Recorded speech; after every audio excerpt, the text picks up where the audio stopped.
apontou a tuberculose como a doença infecciosa mais mortal do planeta desde 2014, certo? E os dados mais novos que eu tenho é de 2015. 2016 ainda não estão prontos, certo? Mas os dados de 2015 são os mais atuais que a gente tem. E estimou-se que 10,4 milhões de novos casos de tuberculose em todo o mundo. Daí a gente entende a importância dessa patologia. Tá certo? As estimativas apontam que a doença matou 1,8 milhão de pessoas em 2015, sendo que 0,4 milhão foram co-infectados com HIV. Outro motivo, como eu já falei, da gente estar tratando a tuberculose, estar falando da tuberculose aqui, é justamente essa co-infecção do HIV, né, da tuberculose e HIV, porque nós sabemos que a tuberculose já é uma doença que ela maltrata muito o paciente, e você imagina um paciente que já é HIV positivo, um paciente que já sofre com AIDS, aí você imagina o impacto da AIDS nesse paciente, tá certo? O impacto da tuberculose nesse paciente, certo? 6 países contabilizam 60%, eu tinha errado naquela hora, eu falei 50%, é 60% da carga total da doença. No mundo, apenas 6 países, né, tem 60% dos casos. No caso, seria Nigéria, China, Índia, Paquistão, África do Sul e Indonésia. Tá certo? E a doença foi uma das principais causas de morte do mundo em 2015. Lembrar que a gente está em guerra. Né? Lembrar que tem guerras acontecendo no mundo. Lembrar que tem a guerra na Síria, tem outras guerras, tem o problema da Palestina e Israel. A tuberculose está matando mais, em pleno século XXI, em pleno 2015, matando mais do que essas guerras. Então vocês percebem a importância do assunto? Vamos lá. Dentro dos 48 países, 87% desses 48 países, tem 87% dos casos de tuberculose no mundo. Que são os países priorizados pela OMS. A OMS fez um estudo, né, dizendo que fizeram algumas metas, estabeleceram algumas metas para erradicar a tuberculose até 2035. Mas a gente sabe que é muito difícil, principalmente no caso do Brasil, eu acho até possível. Brasil, África do Sul, mas países africanos, por exemplo, países que vivem sofrendo com a mazela da fome, eu acho difícil erradicar a tuberculose até 2035, tá certo? O Brasil teve 63.189 casos novos de tuberculose em 2015, tá certo? A meta, o Ministério da Saúde estabeleceu em 70 mil casos por ano. A gente diminuiu um pouquinho, mas não é motivo de orgulho não, isso aqui, tá certo?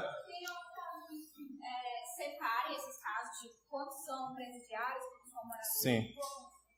Sim, mas não é um total. Dos casos do Brasil, tantos são de presidiários. Depende do estado. Porque tem estado que se interessa fazer, tem estado que não. Tá certo? A gente sabe muito por estado. Tá bom? Então, a cada ano, pessoal, são notificados aproximadamente 70 mil casos, como já falei. Em 2015, nós tivemos 63 mil casos. Tá certo? O maior coeficiente acontece no Amazonas e o maior número de mortes no Rio de Janeiro. O Rio de Janeiro vem sofrendo com a epidemia de tuberculose há muito tempo. Certo? Não coloquei os dados aqui, tá certo? Mas, em números absolutos, São Paulo é o estado com o maior número de casos de tuberculose. Tá certo? Dos 63.189 casos que nós tivemos em 2015, quase 10 mil é de pacientes que já eram HIV positivos. Certo? Quase 1/6 dos casos. E desse aqui, 2 mil, quase 3 mil eram moradores de rua. Tá certo? Mas esses dados de morador de rua, de presidiário, ele ainda é muito incerto. Porque os estudos sobre isso ainda são muito escassos. Tá certo? A gente sabe que existem populações mais vulneráveis. Existem populações que são mais suscetíveis a serem infectadas pelo micobactério. No caso, indígenas, onde a incidência com os indígenas é de 4 vezes maior do que a taxa nacional. Isso atribuído a quê, pessoal? O que é que vocês imaginam? Que o índio é mais fraco? Não aceitação e também a questão deles não ter tanto contato, como muitos índios ainda vivem isolados, eles não têm tanto contato, né, com a bactéria. Portador de HIV, a taxa é de 30 vezes maior do que a média nacional. Privados da liberdade, no caso presidiário, 25% maior. Inclusive, a nossa liga está fazendo um trabalho, né, a gente vai fazer um trabalho sobre a infecção de TB nos presídios, aqui no Ceará. Também morador de rua. E morador de rua. Aquela universidade aberta, o SUS, Sim. Estou fazendo um estudo sobre isso, né? Certo? Esse aqui, pessoal, hoje o homem, ele tem uma suscetibilidade maior, né? Tem 2 vezes mais homem do que mulher infectado com a tuberculose, mas é mais por questão de exposição, tá certo? e tem profundas raízes sociais, nós sabemos. Então, depois desse debate que teve na OMS em 2014, o Ministério da Saúde estabeleceu alguns métodos, que seriam notificar pelo menos 90% dos casos. A gente sabe, pessoal, esses 63 mil casos foram os notificados. Muitos casos não são notificados. Talvez a gente chegue em 100 mil casos por ano. Tá certo?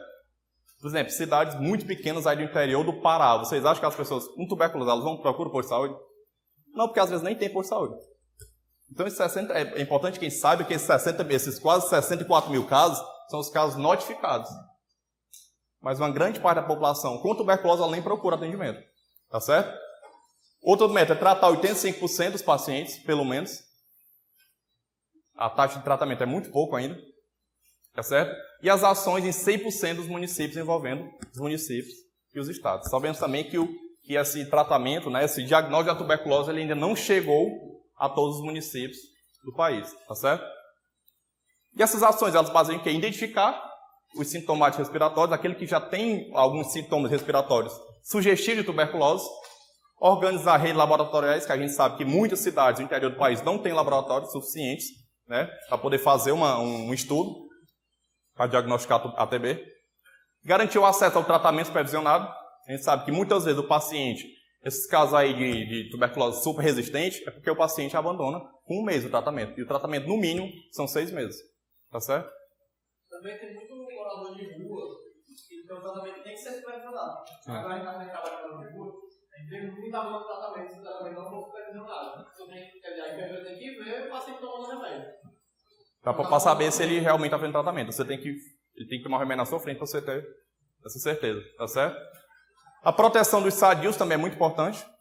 Tá certo? E alimentar e analisar as bases de dados para saber, né, tomar alguma decisão. A gente tem, por exemplo, a cidade que tem a maior incidência de tuberculose em números relativos. Sobral hoje vive uma epidemia muito grande de tuberculose. Tá certo? Então, a gente sabe que traz um problema de saúde, um problema social, não simplesmente um problema de saúde, mas um problema social, que está relacionado à renda familiar baixa, à educação precária, nós sabemos, a habitação ruim inexistente, no caso aqui a gente viu a grande incidência em moradores de rua, né? O adensamento comunitário, desnutrição alimentar e alcoolismo, muitos pacientes com tuberculose são alcoólicos também, tá certo? E algumas doenças infecciosas associadas.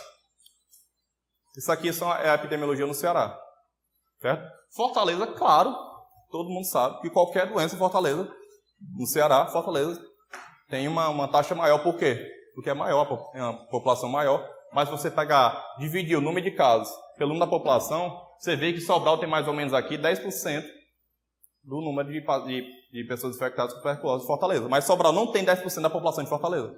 Então a gente sabe que a taxa lá de infecção da tuberculose está maior do que em Fortaleza. Tá certo? Então, a história natural. O que é que acontece para você poder ser contaminado com a tuberculose? Você tem que ter o agente infeccioso, o modo de transmissão e uma pessoa suscetível, né? E o agente infeccioso é o famoso Mycobacterium tuberculose, que eu acho que todo mundo já ouviu falar, né? Das micobactérias, também chamado de bacilo de Koch, justamente por causa do Roberto Koch, que foi o seu descobridor, né? O Pedro Alves Cabral aqui da tuberculose, né? Existe um complexo de outras bactérias que também causam a tuberculose, mas são menos comuns, que no caso a Mycobacterium bovis e o Mycobacterium africano. Tá certo? Mycobacterium tuberculose é um bacilo ácido álcool resistente, né? É um parasita celular que se divide a cada 16 a 20 horas. Certo? Vou te passar aqui. Isso aqui é o exemplo de uma micobactéria, né? Eles são bacilos mais afiladinhos. Esse aqui é o nosso descobridor, tá certo? E o mais importante desses bacilos, pessoal, é o seguinte, é a resistência deles. As micobactérias, elas são muito resistentes, principalmente devido à sua parede celular rica em lipídios. Isso aqui vai nos guiar lá na frente, quando a gente for falar de resistência aos antibióticos. É muito resistente à dissecação, resistente a agentes químicos, né? Tem estudo falando, eu não sei se a veracidade, que ele seria resistente até à radiação. Sim. Tem estudo mostrando, mas ainda não foi comprovado 100%, tá certo? E diferentemente de outras bactérias, elas não produzem a toxina, elas não produzem toxina. Não é uma bactéria que produz toxina, é aquela toxina que vai causar a patologia, não. O que causa a doença seria a reação à bactéria, e não uma toxina que ela exala. Deu para entender isso? Oi. Ela esporou. Não, ela não esporou. Certo? Então, como é, pessoal? Como é esse modo de infecção da tuberculose? Pelo ar. Acho que todo mundo já sabe. Ah, mas existe também, como você falou, a tuberculose óssea, né, que dá na coluna, mal de Pote. Como é a transmissão? Pelo ar. Todas as tuberculoses, né, o modo de transmissão é pelo ar, certo? Apesar de atingir vários órgãos do corpo, a doença só é transmitida por quem estiver infectado com bacilo nos pulmões. E é por isso que o Ministério da Saúde colocou como prioritário aquelas pessoas que têm algum sintoma respiratório, porque são essas pessoas responsáveis por passar pela cadeia de transmissão. Por mais que você tenha uma tuberculose, sei lá, no mediastino, tá certo? Quem transmite é aquele que tem o bacilo nos seus pulmões. E o mais impressionante é que a gente precisa de um bacilo, simplesmente um bacilo, para poder transmitir, para poder desenvolver a doença. Tá certo? Então essa disseminação acontece pelo ar. O espirro de uma pessoa infectada joga no ar cerca de 2 milhões de bacilos. A cada tosse, um espirro joga 2 milhões de bacilos e você só precisa de um para ser infectado. Tá certo? E os bacilos da tuberculose jogados no ar permanecem em suspensão durante horas. Ficam um tempo ali na garganta, na glote, né? Para depois eles chegarem até os alvéolos. Tá certo? Uma fonte de infecção numa comunidade poderá infectar em média 10 a 15 pessoas. Então vocês entendem por quê que existe epidemias de tuberculose dentro de presídios, por exemplo? Dentro de comunidades indígenas também. Certo? Uma só pessoa infectada ela é capaz de infectar no mínimo 10 a 15 pessoas.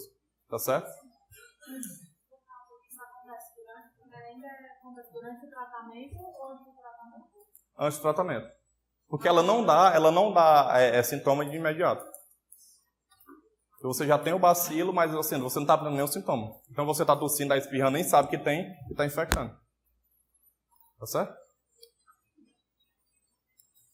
Então a intensidade de contato, pessoal. População de baixa renda, casas pequenas, casas no interior, por exemplo, que tem a casinha pequenininha, 10 pessoas morando. Se uma daquelas pessoas se infecta com a tuberculose, qual o resultado? A família inteira está infectada. No caso, eu moro com a filha do meu marido e meu cunhado ele pegou tuberculose, mas só ele, Mas ele fez tratamento já? Então, não. Tá certo? As gotículas médias existem, tem um estudo mostrando que existem as gotículas maior, a menor e a média, certo? As médias são retiradas no ar na mucosa do trato respiratório e são removidas dos brônquios através de mecanismo mucociliar. Nós temos um sistema de defesa, né, que já nos protege bastante de infecções respiratórias. Mas, infelizmente, né, um bacilo, por mais que ele defenda a gente de 2, 3 milhões de bacilos, pelo menos um consegue chegar aos alvéolos e esse bacilo é capaz de nos infectar. Tá certo? Por mais que nós tenhamos uma defesa muito boa, né, no própria defesa mecânica mesmo, de cílios.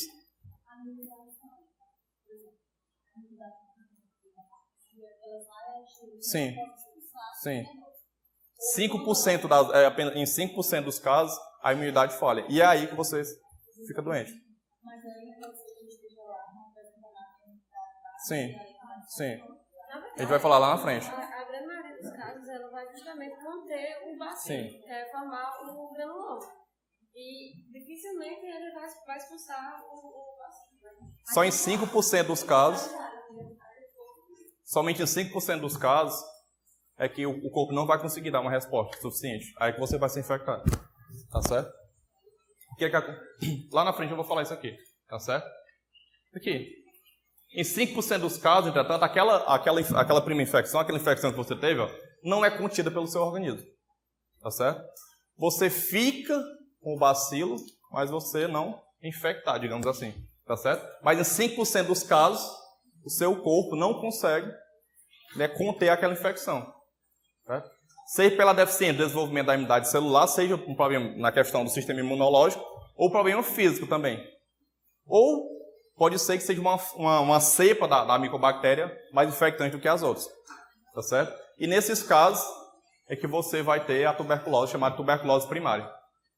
Tá certo? Em apenas 5% dos casos é que você não vai conseguir, que a doença em si vai se desenvolver na pessoa infectada. Compreenderam isso? Em 95% das vezes, o seu corpo vai conseguir reagir à infecção. Seja por meio de uma barreira mecânica dos cílios, tá certo? Lá nos pulmões mesmo, nos brônquios. Mas em 5% das vezes, o seu corpo não vai conseguir defender o seu organismo. Não vai defender, o seu organismo vai conseguir defender da bactéria e aí é que vai desenvolver a doença. Tá certo? A tuberculose resultante da progressão do complexo primário e que se desenvolve nos primeiros 5 anos após a primeira infecção denomina-se tuberculose primária. A gente vai ver lá na frente que diz a tuberculose primária, a pós-primária e a miliar, no caso da tuberculose pulmonar, certo? E as tuberculoses primárias elas são caracterizadas por pequenas lesões, nódulos ou tubérculos, daí o nome tuberculose. Tá certo? São esses nódulos aqui que aparecem lá nos alvéolos, tá certo? Uma vez a pessoa infectada, a pessoa pode desenvolver tuberculose doença em qualquer fase da vida. Você pode ter lá o bacilo presente no seu pulmão, tá certo? E pode acontecer duas coisas. Primeiro, a sua imunidade baixa, seja lá pelo que for, e aquele bacilo que estava contido até então, ele causa a doença. Ou então, o que é que pode acontecer? Você tem um bacilo que está contido, depois você é reinfectado por outro bacilo e ali você adquire a doença. Deu para entender? Sei, você tem um bacilo, aquele mesmo bacilo que você já tem pode infectar, ou pode, devido a uma queda da imunidade, tá certo? Ou você pode ser reinfectado por outro bacilo e a partir daí desenvolver a doença. Seria a tuberculose pós-primária. Todo mundo entendeu isso, pessoal? Isso acontece quando o sistema imunológico não pode mais manter os bacilos sob controle. Muitas vezes você adquire, sei lá, outra doença infecciosa mais infectante do que a tuberculose, o seu sistema imune se concentra para conter aquele foco e acaba deixando aquele bacilo lá, sei lá, não contido. E assim ele vai desenvolver a doença. Tá certo?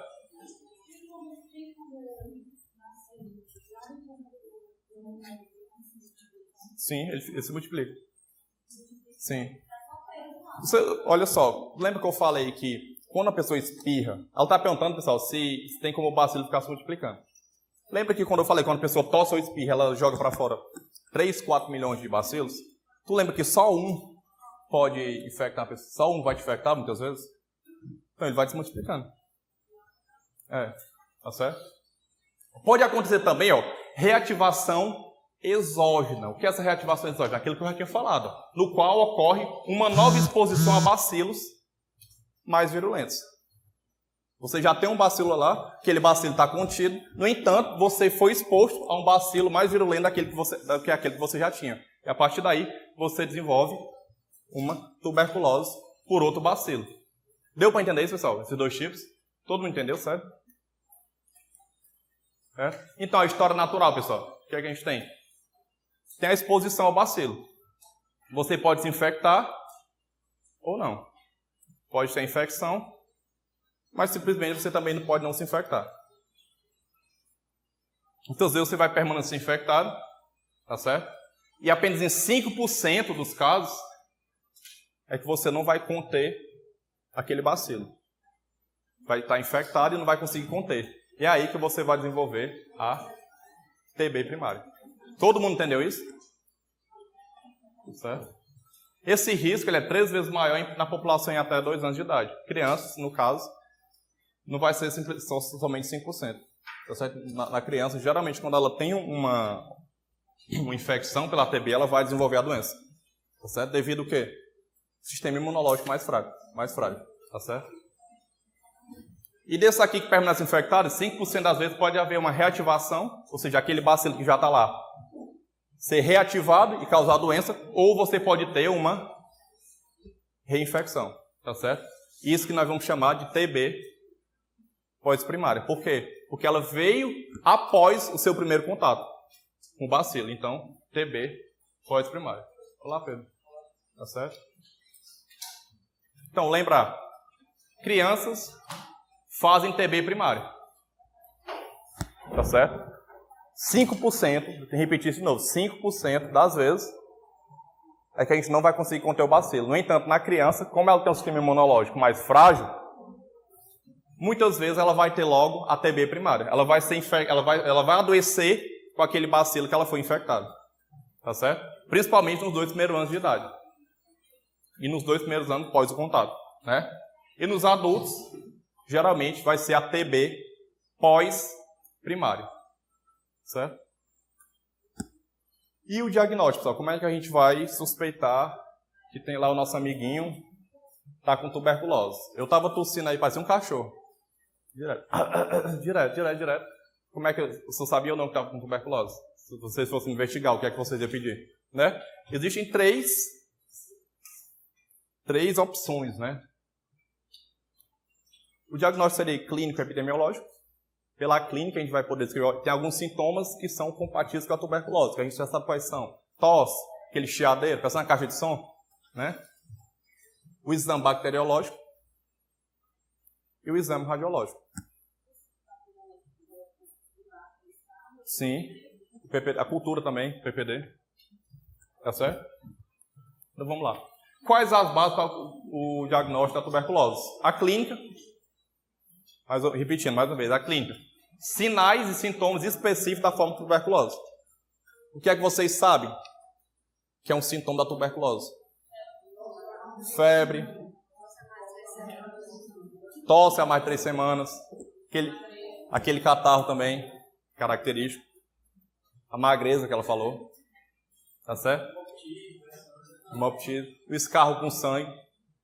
Tá certo? Chamamos de hemoptise. Certo? No exame simples, o que é que a gente vai pedir? O bacteriológico, o raio-x e a prova tuberculínica, que é o famoso PPD.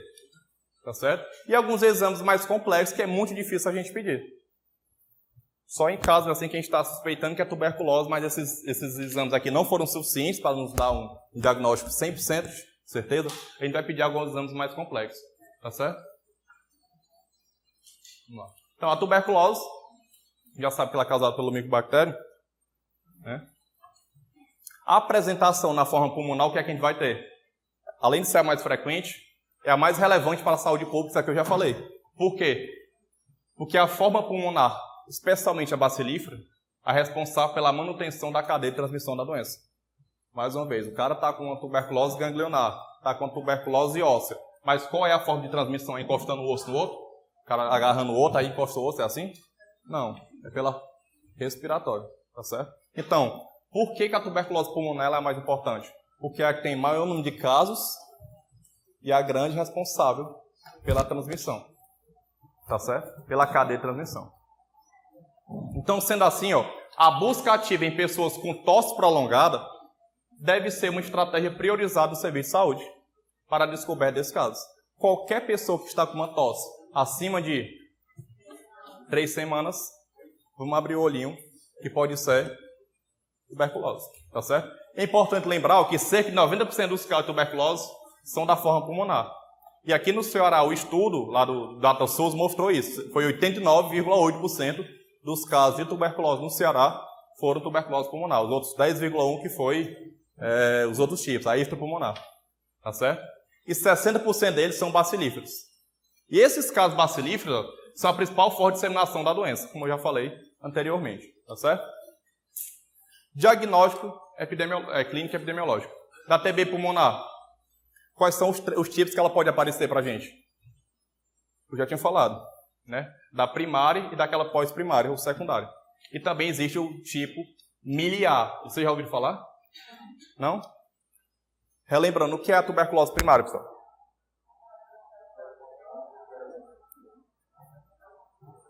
Quando eu sou infectado pela primeira vez, fui infectado pela primeira vez e desenvolvi a doença. É mais comum em criança. Tá certo? A pós-primária. Qual a definição de pós-primário? Eu já estou infectado, fui infectado há 10 anos atrás. 10 anos atrás. Hoje eu desenvolvi outra doença infecciosa, vamos supor, então minha imunidade caiu, estou usando algum medicamento, minha imunidade caiu. O que é que acontece? Esse mesmo bacilo, esse bacilo já estava em mim, o que é que ele vai fazer? Vai reativar e vai causar a doença. Ou então eu posso ser reinfectado por outro bacilo, mais virulento do que esse que eu já tenho. E a miliar, pessoal, esse padrãozinho aqui. Vocês estão vendo aqui como é a forma dele no pulmão? Ó? Parecendo milhos. Olha só o pulmão aqui, parece uma tábua de pirulito, né? Isso é a tuberculose miliar, a gente vai falar lá na frente. Tá certo? Suspeita de tuberculose. Quem é que eu vou suspeitar de tuberculose? Quais são os sintomas? Tosse. Fala-se aqui em qualquer período para fazer um rastreio mais completo. Mas é acima de 2, 3 semanas. A expectoração. Digamos aquela expectoração mais amarelada. Ou sanguinolenta, tá certo? Febre vespertina. Será aquela febre mais à tarde, né? Sudorese noturna. Tá certo? Sudorese noturna é muito sugestivo. Tem poucas doenças dão sudorese noturna, né, Lavô? Linfoma, né? Perda de peso também é muito comum. Mas é uma perda considerável. Ah, eu estava tossindo e perdi 1 quilo. Não. Né? 1 quilo eu perdi aqui, depois dando aula aqui, eu estou com 1 quilo a menos. Tá certo? É uma perda de peso considerável. O escarro hemoptóico, seria aquele escarro com presencinha de sangue. Tá certo? E contato com quem tem tuberculose. Qualquer pessoa que teve contato com quem teve TB, a gente vai considerar como suspeito de tuberculose. Compreenderam isso? Sim? Se quiserem falar também, pessoal, pode falar. Não tem problema não. Viu? Então, a TB primária, como eu já falei, mais comum em crianças. Ela é insidiosa, irritadiça, tem febre baixa, sudorese noturna, inapetência. E o exame físico ele não é tão sugestivo assim, não é tão expressivo. A gente não vai levar em conta, não vai ser tão sugestivo de tuberculose o exame físico. A TB pós-pulmonar, geralmente em adulto jovem e adolescente. Certo? Tem a tosse seca ou produtiva, febre vespertina, sudorese noturna, calafrios, face de doença crônica, aquela face mais seca. Tá certo? A ausculta pulmonar não é tão específica assim. Você não vai ver, a ausculta é algo aqui, é tuberculose. Não, geralmente não tem grande coisa não. Quando você coloca o estetoscópio e vai escutar a respiração do paciente, você não encontra tanta coisa assim não, certo? E a expectoração pode ser purulenta ou mucoide, com ou sem sangue. Tá certo? E a TB miliar, pessoal? É uma forma mais grave da doença, porque ela é mais disseminada, tá certo? Em 1% em HIV e até em 10% quem tem AIDS. Então, muitas vezes a pessoa é infectada pelo HIV ou a pessoa que já tem a doença da AIDS, muitas vezes, quando ela é infectada pelo bacilo, ela vai desenvolver a tuberculose miliar. Tem uma chance maior de desenvolver a tuberculose miliar do que o resto da população. Tá certo? É mais comum também em crianças e adultos jovens. Ela tem febre, astenia, tosse produtiva, certo? Aquele catarrão, emagrecimento, diferencial, hepatomegalia, em cerca de 35% dos casos. Por quê? Porque ela é mais disseminada. Você vai encontrar focos no fígado. E alterações também do sistema nervoso central em até 30% dos casos. Então você vê que ela é bem mais, porque ela é mais perigosa, ela é mais fatal, digamos assim, mais letal, do que as outras tuberculoses. Deu para entender isso? Certo? Essa denominação de tuberculose miliar é devido ao aspecto radiológico que a gente vê lá, aqueles furinhos, né? E ela pode apresentar alterações cutâneas do tipo eritematoso. Muitas vezes você vai ver também algumas máculas, algumas pápulas como se fosse manziga. Você pode perceber também na pele. Isso, as outras tuberculoses você não vê isso. Tá certo? Aqui não dá para ver, pessoal, tá muito... Mas mesmo assim não dá para ver. Tem tipo uns milhozinhos aqui na... aqui no pulmão. Isso aqui são as manchas que eu falei, ó. Que pode aparecer em uma pessoa com TB miliar. Vocês acham melhor com a luz apagada assim ou não? Não, né? Tá bom? Bom que o pessoal aí aproveita para dormir também, que tá achando a aula chata, né? Vamos lá. Então, pessoal, TB extrapulmonar. Vamos falar agora dos tipos mais comuns. Não vamos falar de todos, mas vamos falar aqui das mais comuns tipos de tuberculose extrapulmonar. Ó, as apresentações extrapulmonar da TB, tem seus sinais e sintomas dependentes do órgão. Então, a depender do órgão que ela vai afetar, você vai ter alguns sintomas. Tá certo? A sua ocorrência aumenta em pacientes com AIDS. Então, muitos dos casos que a gente vê por aí de tuberculose extrapulmonar são em pacientes já infectados com HIV. Tá certo? Uma das mais comuns da tuberculose extrapulmonar é a tuberculose pleural. O nome já diz, né? É a pleura, né? Então, a mais comum em imunocompetentes. Se você pegar, se você fazer um estudo, já tem os estudos, né? Mostrando qual o tipo de TB extrapulmonar mais comum em pacientes com HIV, vai ser a TB pleural. Tá certo? Qual a sintomatologia da TB pleural? Primeiro, dor torácica pleurítica. Você sabe como é essa dor torácica pleurítica? É uma dor associada à respiração.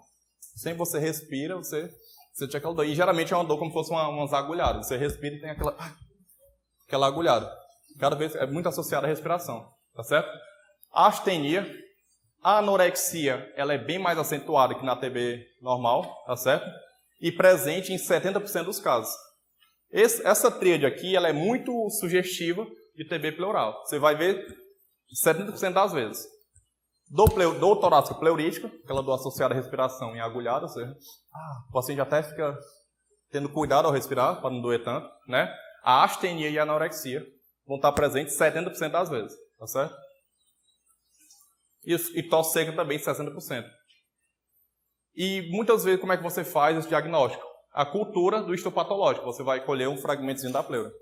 Tá certo? TB ganglionar periférica. Outro tipo também muito comum. Certo? É a forma mais frequente de TB extrapulmonar em pacientes HIV soropositivos também. Existe essa confusão. Tem estudo que vai mostrar que o tipo de TB mais comum, extrapulmonar mais comum em HIV vai ser a pleural. Outros estudos vão mostrar que é a ganglionar periférica. Vai depende muito da área, tá certo? Ela cursa com aumento subagudo, indolor e assimétrico das cadeias ganglionares, principalmente a cervical, anterior e posterior, e da subclavicular. Ou seja, no exame físico você vai perceber o quê? Um aumento dos gânglios supraclaviculares e da cervical anterior e posterior. Quando você estiver fazendo exame físico, você perceber alguns sintomas, você está suspeitando de tuberculose, você verá que no paciente com tuberculose ganglionar ele vai apresentar, né, um crescimento aqui bem acentuado dos gânglios, das cadeias ganglionares cervicais anterior e posterior, e também da supraclavicular, tá certo? Como é que é obtido o diagnóstico desse tipo de TB aqui? Por meio de aspirada e agulha, você vai colocar uma agulha naquele gânglio e vai dar uma aspirada, né, fazer um estudo, fazer uma biópsia, tá certo? Ao exame físico, os gânglios podem apresentar-se endurecidos ou amolecidos. Já vi um caso que era muito, muito endurecido mesmo. Pegou aqui, chega dá para ver, tem até a foto aqui, ó. Você percebe. O paciente está com aquela clínica sugestiva de tuberculose, você percebe isso aqui na inspeção, quando você vai no exame físico, vai tocar, fazer a palpação, você sente endurecido? Vou fazer a biópsia só para confirmar, mas já tem uma grande chance de ser TB ganglionar. Deu para entender? Sim ou não? Sim. Ah, que bom, vocês estão acordados, né? Outro tipo muito comum, pessoal, de TB extrapulmonar é a TB pericárdio. Diabo é pericárdio. O que é pericárdio? O que é pericárdio, Davi? Sabe?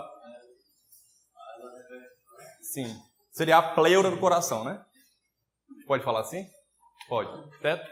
Tem uma apresentação clínica subaguda e geralmente ela não está associada a TB pulmonar, porque essas outras TBs que a gente viu ali, extrapulmonares, geralmente o paciente também está com aquela sintomatologia pulmonar.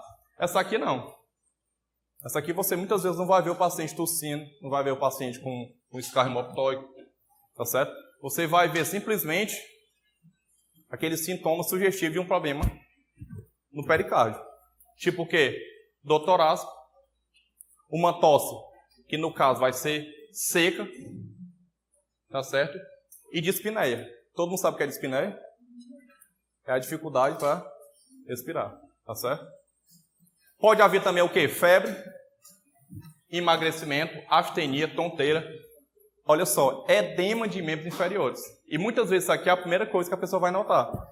Nas outras você vai suspeitar de tuberculose, é mais fácil, porque o paciente já está com aquela clínica de TB.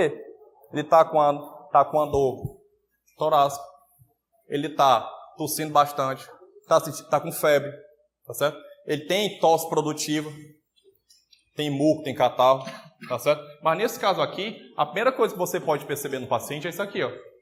Edema de membro inferior.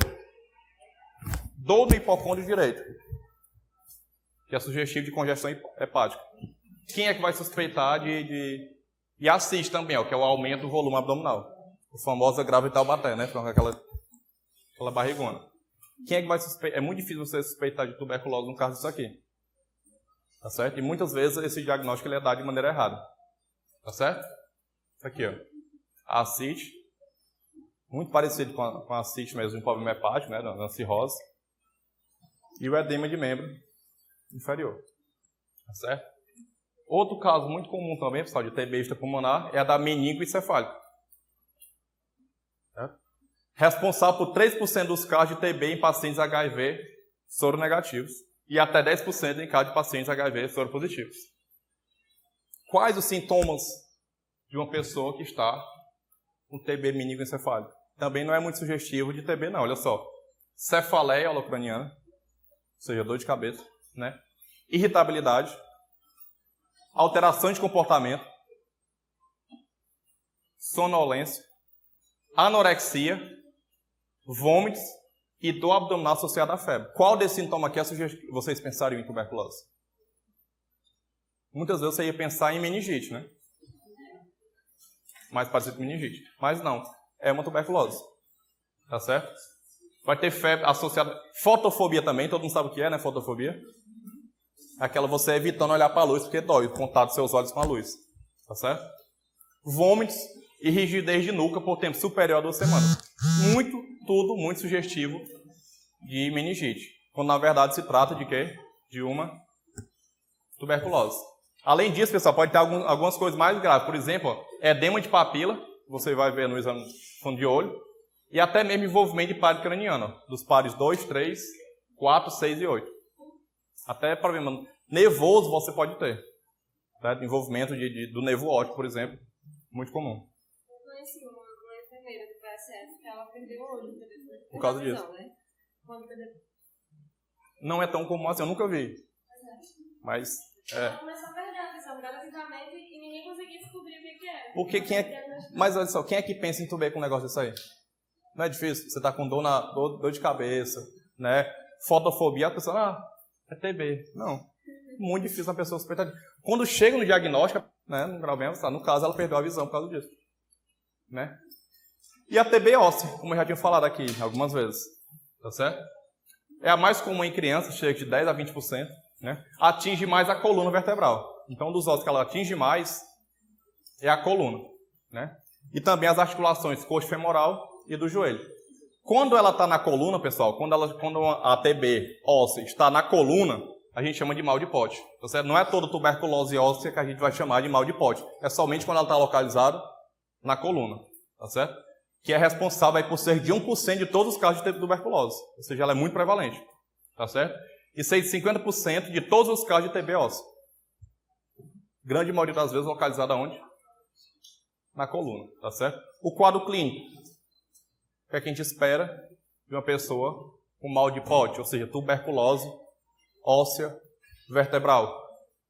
Dor nas costas, dor lombar, dor à palpação e sudorese noturna. Olha só, você está com dor nas costas, Pode ser tanta coisa, pode ser hernia de disco, pode ser um trauma, pode ser dor muscular, tanta coisa.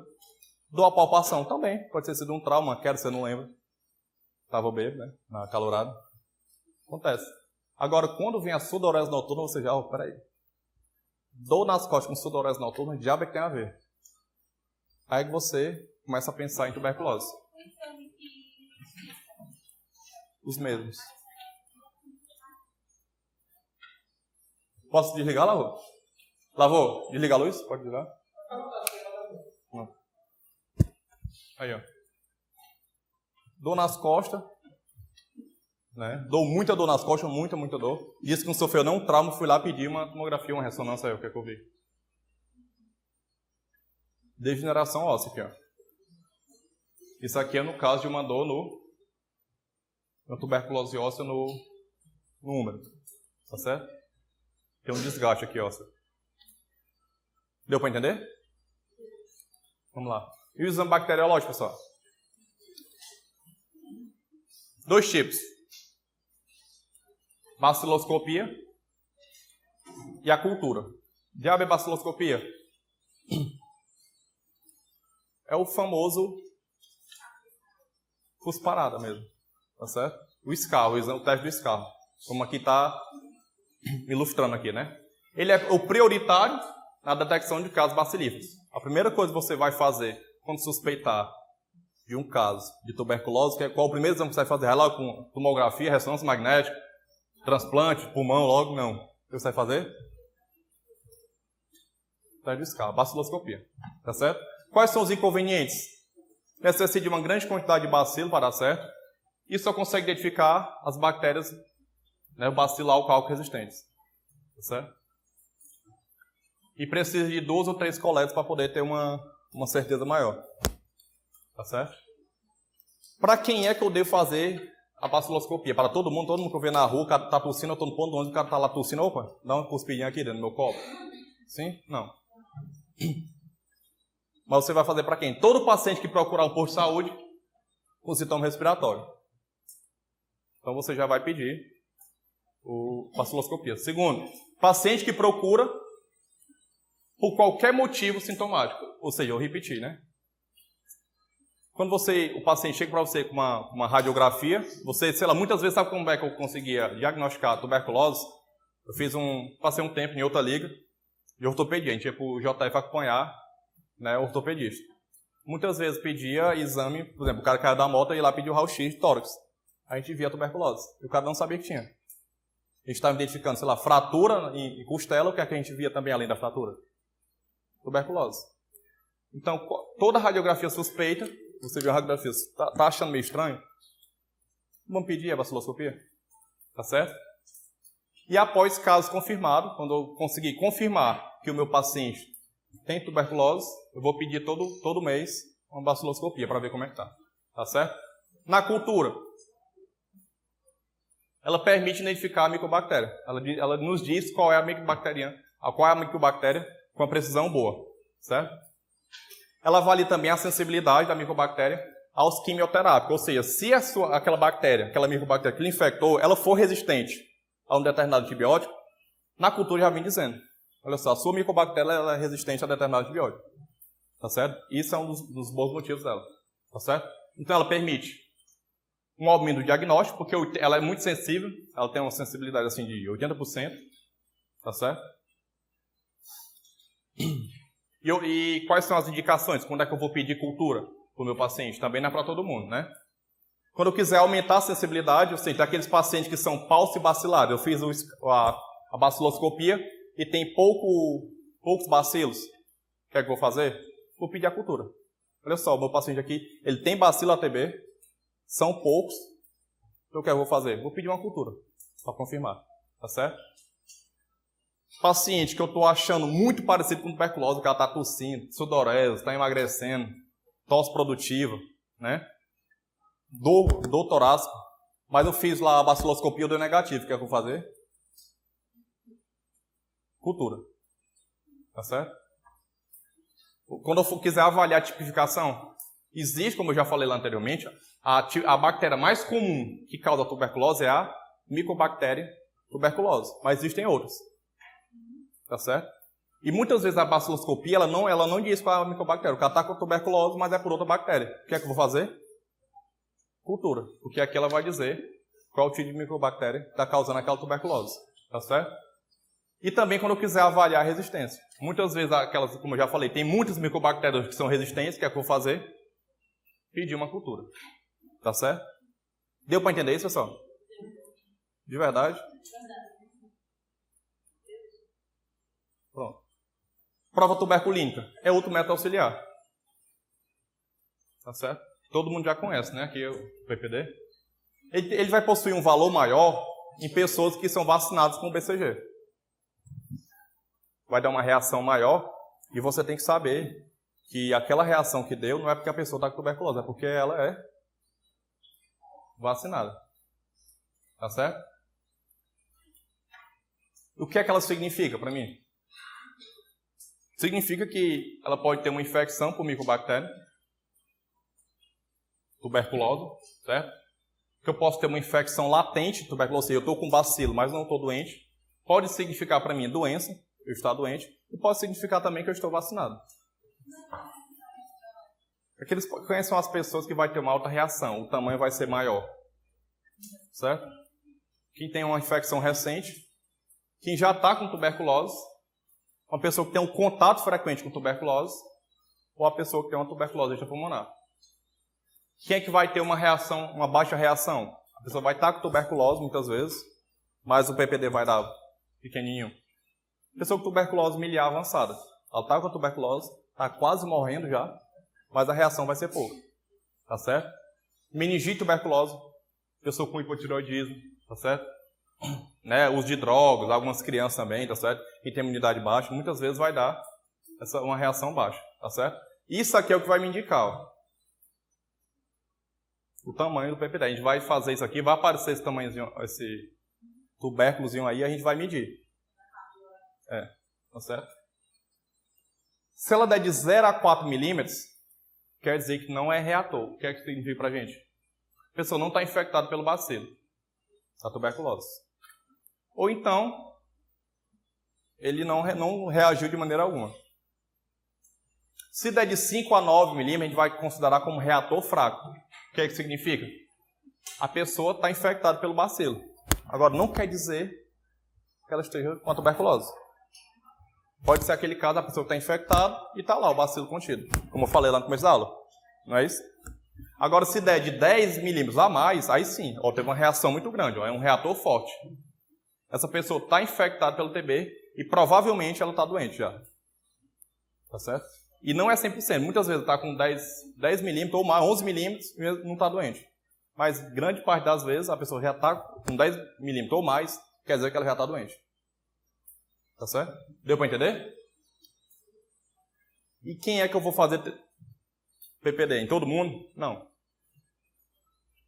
Em quem eu estiver suspeitando de tuberculose, pulmonar ou extrapulmonar, investigação de contatos, era para vocês terem feito, você falou que pessoa da família do seu marido, né, estava no TB. Vocês fizeram o PPD? Vocês chegaram a fazer o PPD? Eu deveria ter feito, tá certo? Deveria ter indicado para você. Investigação dos contatos. E a gente nunca deve solicitar em pacientes HIV positivos. Tá certo? No exame radiológico, pessoal, o que é que eu vou ver? Na TB primária, eu vou ver esse aspecto bipolar. Vou ver o aumento hilar, ou seja, o aumento dos hilos do pulmão. Tá certo? Já na TB pós-primária, as imagens vão ser imagens mais cavitárias, ou seja, com cavitações, certo? Com alguns buraquinhos, digamos assim, tá certo? A gente vai perceber também algumas imagens pseudotumorais, que são um padrão um pouco diferente da tuberculose, vou mostrar já já. E a gente pode ver também sequelas, lesões cicatriciais, ou seja, dizendo que a pessoa teve uma tuberculose, mas hoje ela está curada. A gente vai ver, a gente vai perceber uma cicatriz no pulmão, tá certo? E quem é que eu vou pedir o raio-x? Todo mundo suspeita de tuberculose. Tem uma pessoa tossindo aí, eu já saio daqui, a gente vai pedir o raio-x, tá certo? Quem tiver com sintoma respiratório sugestivo de tuberculose, principalmente a tosse acima de 3 semanas, e quando eu for fazer a investigação dos contatos. Eu sei que chega um paciente para mim, eu sei que ele é um pai de família, né, tem 2 filhos, tem uma mulher e tal, e eu estou tratando ele de tuberculose. O que é que eu vou fazer? Vou pedir um raio-x para ele, de controle, para ver como é que está a tuberculose dele, e vou pedir também para os familiares dele. Tá certo? Sempre pedir. Tá certo? Isso aqui é um raio-x normal. Isso aqui tem um raio-x da pessoa com tuberculose. E aqui um raio-x esquemático. Isso aqui é um padrão que pode acontecer. Tá certo? Tem até aqui, ó. Cavidades apicais associadas. Você vê que no ápice existe uma maior disponibilidade de cavitações. Ó. Aqui já melhora um pouquinho, mas aqui, ó, tem mais. E aqui tem uma maior, deu para ver? Bem no ápice do pulmão, ó. Geralmente a gente vai encontrar mais as cavitações no ápice do pulmão do que na base. Tá certo? Na tuberculose a gente vai encontrar mais Tem, devido à oxigenação. Existe uma oxigênio. Como ela é uma bactéria que ela é oxigênio independente, ela vai preferir o ápice, que ele é mais oxigenado. Tá certo? Todo mundo tá vendo aqui, pessoal, que aqui tá pior do que aqui embaixo, ó. Sim? Pessoal de trás, tá dando para ver? Olha só, aqui, ó, tá um pouquinho pior do que aqui. Aqui é o pulmão normal, ó, essa parte aqui. Olha só como é que tá aqui, ó. O pulmão tem que ser preto, pessoal, no raio-x. Tá certo? Olha aqui tá bonzinho, mas aqui não, ó. E aqui tem até um buraquinho, tá vendo, ó? Tá pior do que o outro. Olha só como é que tá isso aqui, ó. Cadê o pulmão? Sumiu praticamente, né? Isso aqui que a gente chama de opacificação. Tá opaco o pulmão. Tá todo branco. Vamos voltar para ver como é um pulmão normal. O pulmão normal é assim, pessoal. Isso aqui é o pulmão normal. Olha isso aqui, ó. Isso aqui tá normal. Tá parecido com o normal? A gente está vendo poucas áreas do pulmão mesmo. Né? Isso aqui é o padrão. Como é o nome lá? Padrão miliar. Vale tu não, lá, você é gaiato. Olha só como é que tá isso aqui, ó. Aqui, ó, normal, ó, que é o pulmão normal. Essa parte aqui, ó, a base está normal. A micobactéria não ataca tanto a base. Como é que tá no ápice? Compreenderam aí? E esse aqui é 1 ano depois, após o tratamento. Conseguiu recuperar, né? Pulmão. Quando é que eu vou pedir uma tomografia? Em casos bem raros, digamos. Tá certo? Não tem necessidade de você estar pedindo tomografia. Mas você vai pedir quando você está suspeitando que o paciente está com tuberculose muito atacada, está com sintomas muito fortes. Você vai lá, pede um raio-x, que tem que pedir, e não vê nada. Não, está errado. Você vai e pede a tomografia. Quando você tem dificuldade de avaliar as sequelas, para algum diagnóstico diferencial, muitas vezes, você pode confundir muito a tuberculose com câncer de pulmão, por exemplo. Alguns cânceres. Então, muitas vezes você quer fazer um diagnóstico diferencial, você pede a tomografia. Para saber se é a tuberculose mesmo ou se é a neoplasia já. Tá certo? Pacientes com AIDS, você vai sempre pedir a tomografia. Tá certo? E se você não concordar muito com os achados clínicos, você viu, peraí, isso aqui não tem nada a ver com tuberculose. Eu estou vendo um negócio aqui no pulmão que não era para ter na pessoa com tuberculose. Ou então tem algo aqui que era para ter na pessoa com tuberculose e não tem. O que é que eu vou fazer? Pedir uma tomografia. Tá certo? Isso aqui é o achado histopatológico. O pessoal que gosta da histologia, né? O Luiz Arthur não está aqui hoje. Aqui a gente vai perceber aqui os granulomas. Ó. Perceber que isso aqui é o normal. Aqui o infiltrado de linfócitos. Eu odeio histologia, eu não sei muito. Certo? Mas aqui tem os linfócitos infiltrados e aqui tem os nódulos. Formação de um granuloma. Tá certo? Se o Luiz Arthur tivesse aqui, ele explicaria melhor. Isso aqui é o manual de recomendação do Ministério da Saúde para tratar a tuberculose no Brasil. Certo? No suspeito de TB pulmonar, a baciloscopia de escarro deve ser realizada em no mínimo 2 amostras. Você não vai realizar uma vez, você vai fazer lá no posto e vai pedir para o paciente voltar. Tá certo? Sendo a realização da segunda amostra independente da primeira, do resultado da primeira. Você fez a primeira baciloscopia, deu negativo, não tem problema, faz de novo. Tem que fazer pelo menos 2 vezes. Tá certo? A cultura para micobactéria é indicada nos casos de suspeita clínica e ou radiológica da TB com baciloscopia repetidamente negativa. Fez baciloscopia 2 vezes, negativa, mas você ainda não está satisfeito. Não, peraí, tá. Por mais que a baciloscopia tenha dado negativa, eu continuo achando que esse paciente tem tuberculose. Eu vou pedir a cultura e o raio-x. Tá certo? Sim. E precisa de uma quantidade grande, não é qualquer quantidade que vai dar... Ah, essa quantidade aqui tá bom. Não. Tem que ser uma quantidade muito grande. Tá certo? E muitas vezes aquela quantidade que você colhe não é o suficiente. Então você tem que pedir a cultura e um raio-x logo, tá certo? A pesquisa bacteriológica é um método fundamental em adultos para o diagnóstico da doença, tá certo? O paciente que retorna ao sistema por recidiva de sua doença, você deve fazer a investigação tudo de novo. Assim, olha só, doutor, o que é que aconteceu? Há 5 anos atrás eu descobri que eu tive tuberculose. Aí eu fiz a baciloscopia, fiz cultura, fiz tudo, descobri que estava tuberculose. Eu peguei a banda, viajei e não fiz mais o tratamento. Aí você vai pedir, então não precisa mais pedir baciloscopia não, eu já sei que eu tenho. Não, você vai ter que pedir de novo. Vai ter que pedir tudo de novo. Pedir baciloscopia, vai pedir cultura e vai pedir o raio-x. Ah, mas eu já fiz há 5 anos atrás, não importa. Pedir de novo. Tá certo? A cultura no caso é obrigatório. Sim. Para saber Sim. qual resistência é uma resistência. É porque muitas vezes você não, mas é porque eu já fiz, já sei que eu tenho, me dá logo remédio. Muita gente é assim. Não é só no tuberculose. Eu já sei que eu tenho hipertensão, me dá qualquer medicamento, não. Entendeu? Por último, pessoal, o tratamento da tuberculose. O que mais deixa a gente indignado, pessoal, é que a gente tem 70 mil casos de tuberculose no Brasil, em média, e o tratamento ele é muito fácil e ele é gratuito. O tratamento da tuberculose ele é gratuito. Ele é disponível nos postos. Nos postos geralmente faltam tudo. Mas pelo menos o da tuberculose tem. E isso é o que deixa a gente mais indignado. Né? Com um número absurdo de casos desses, sendo o tratamento fácil e gratuito. Tá certo? Taxas de curas inferiores à meta preconizada de 85% e de abandono superior a 5% demonstra a necessidade de aumentar a qualidade na cobertura do tratamento. A meta da OMS é de 85%, pelo menos, de cura dos pacientes com tuberculose. A gente sabe que tem muitos que o caso que é mais difícil. Pode falar. A gente sabe que tem cepas que são mais virulentas, que aquele tratamento, você fala o tratamento não dá certo, é normal. Agora, pelo menos, pessoal, 85% a gente tem que tratar. A gente não está conseguindo isso. E a taxa de abandono tem que ser inferior a 5%. A gente sabe que nunca vai ter uma taxa de abandono de 0%. Muito difícil. Porque a gente está trabalhando com gente. Gente é difícil. Mas assim, superior a 5% é demais. É uma taxa de abandono muito grande. Tá certo? Pode falar, Laura. A gente está fazendo a pesquisa agora, amigo, você vê morador de rua, né? Vocês veem que a taxa de abandono, a atividade é meio 5%. Na população que a gente está estudando, a taxa de abandono é maior que 50%.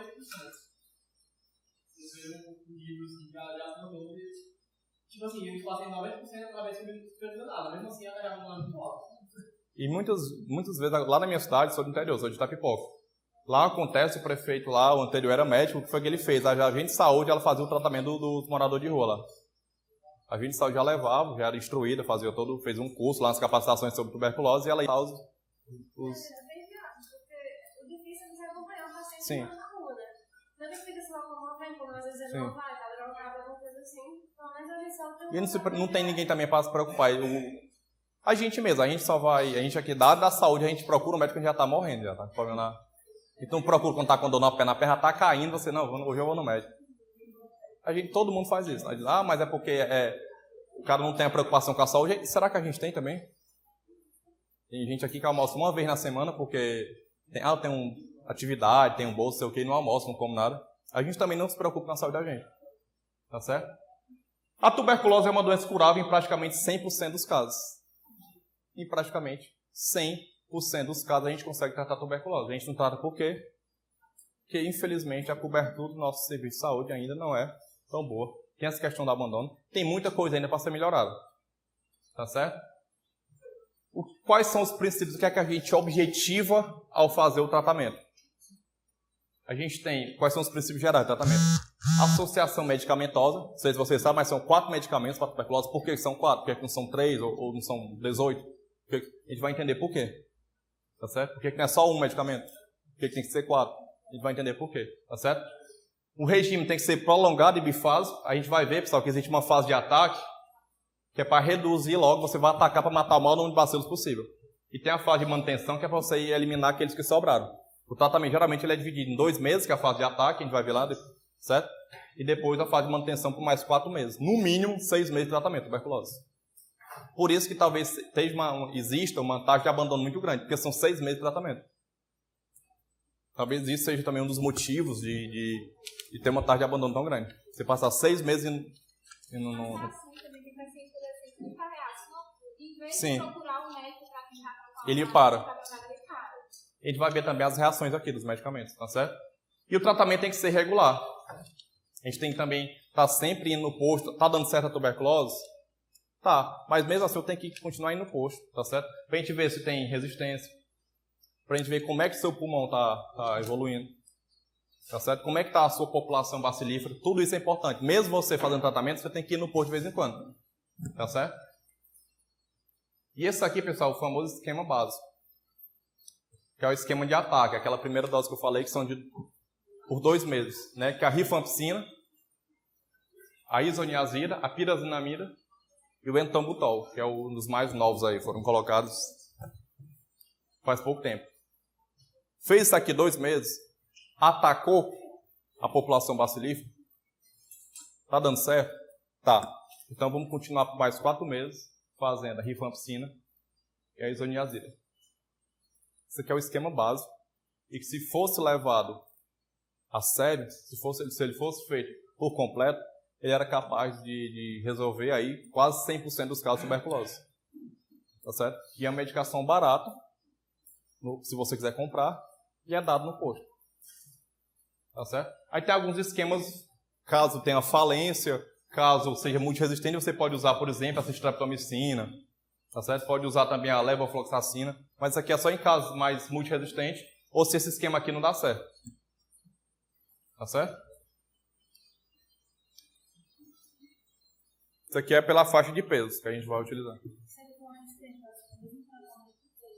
Sim, mesmo tratamento.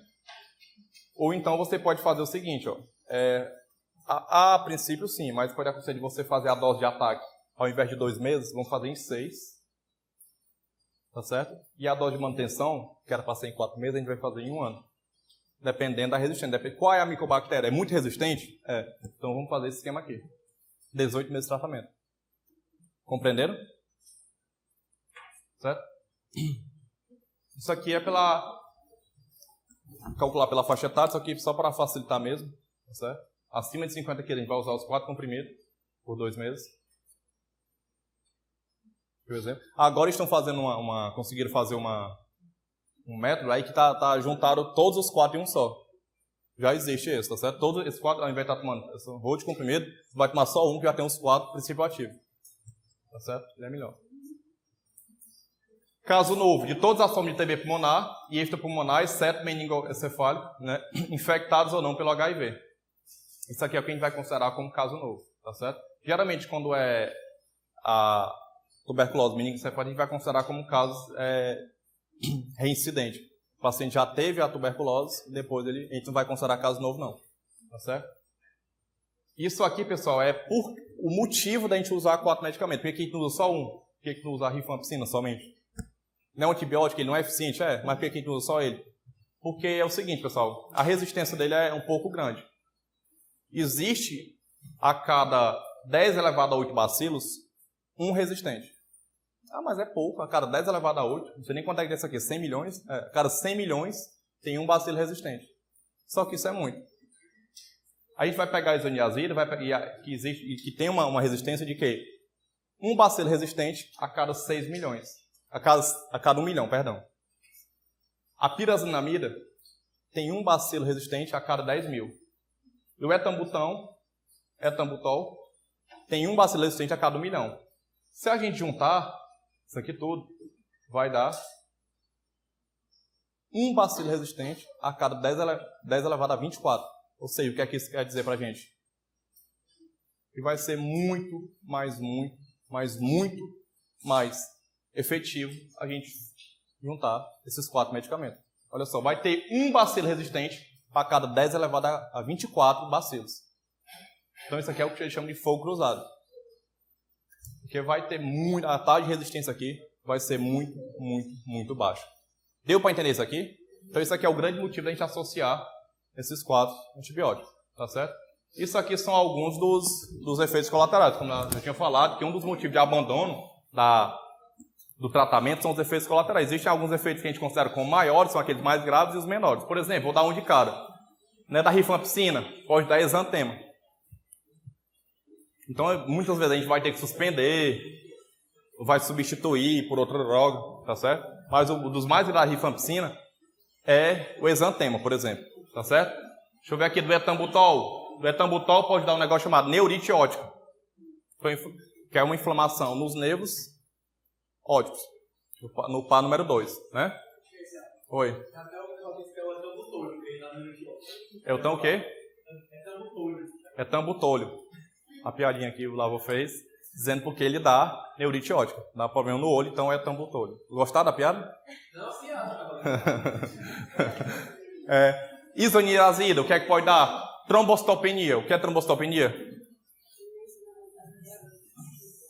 Exatamente. Pirazinamida. Pode dar rabdomiólise, que é uma lesão muscular muito intensa que pode dar, né, insuficiência renal. Tá certo? Mas isso aqui, pessoal, é muito, muito difícil ter algum efeito disso aqui. São casos mais...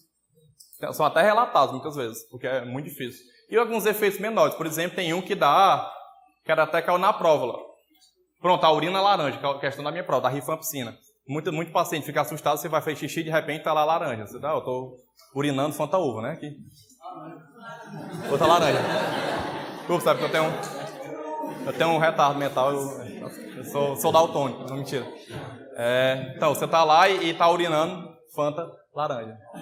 Suquita, pronto, mais fácil, né? Aconteceu muito, e é muito comum isso aqui, que é o chamado efeito menor. Então ele tem não tem problema nenhum se está urinando laranja, tá certo? E é um dos mais prevalentes da rifampicina, tá certo? E era isso, pessoal. Alguma dúvida? Não? Pois obrigado.